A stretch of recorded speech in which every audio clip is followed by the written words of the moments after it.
Bien, entonces empiezo con el primer video de derivadas, que mi objetivo principal va a ser la definición de la derivada. Entonces, primero que todo, la derivada. ¿Qué vamos a entender por las derivadas? Vamos a entenderlas como un cálculo de velocidades o razones de cambio, ¿cierto? Vamos a verla como una velocidad. Para definirla vamos a parametrizar un viaje de un bus que va desde la ciudad de Popayán hacia la ciudad de Cali. Al parametrizarlo, entonces yo voy a estar tomando el tiempo y el kilometraje que va avanzando y voy apuntando esos datos. Eso, a la hora de hacer una gráfica, lo puedo hacer el tiempo versus posición, y así me genera esta curva que está aquí, donde he colocado algunos puntos básicos donde el bus en ocasiones se detiene, frena y para.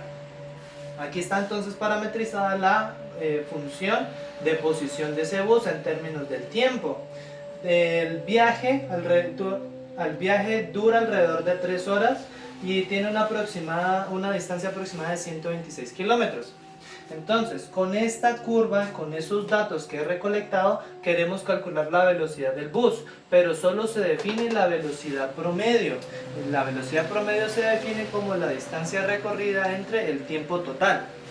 Eso, en términos de ecuaciones, puedo decir que es el punto final menos el punto inicial dividido el tiempo final menos el tiempo inicial. Así voy a poder tomar los valores de las distancias con los tiempos recorridos.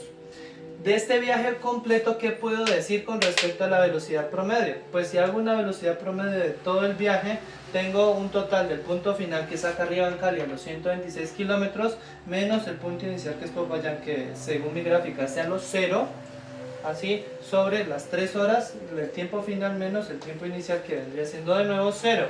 126 sobre 3, y 126 sobre 3 me da un total de 42 kilómetros por hora.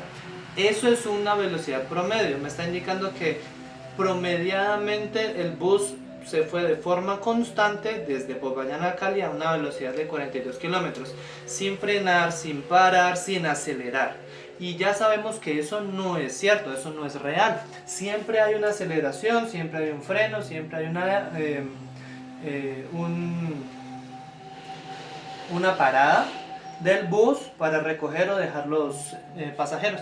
Entonces, lo que yo pretendo hacer no es tomar la velocidad promedio de todo el viaje, sino que yo quiero encontrar la velocidad instantánea del vehículo, es decir, a la hora 1, a la hora 2, a las 2 horas y media, qué velocidad puntual tuve. Y para eso tengo que empezar a utilizar esta velocidad promedio y empezar a restringir el intervalo de selección a un intervalo más pequeño, no de acá de 0 a 3 horas, sino un intervalo mucho más pequeño, para que así la velocidad sea más puntual. Y para hacer la velocidad más puntual tendría que tomar un punto T aquí y la imagen de la función del punto T, que sería f de t, porque f de t me está indicando la posición. Y ahora necesito encontrar un valor más hacia acá, ¿cierto? No tan lejano, para poder hacer la velocidad promedio, pero un valor más alejado de t, no tan distante de t, lo puedo hacer por medio de otra parametrización, utilizando una variable h.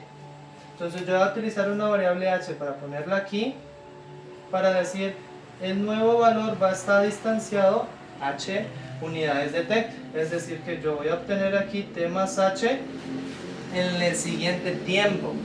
Y ahora lo mismo, debo ubicarme en este punto la posición, y la posición llega aquí a la función f de este valor, que es t más h.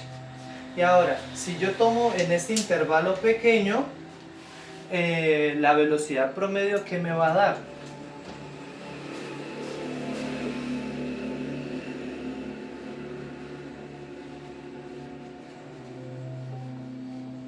pues la velocidad promedio en ese intervalo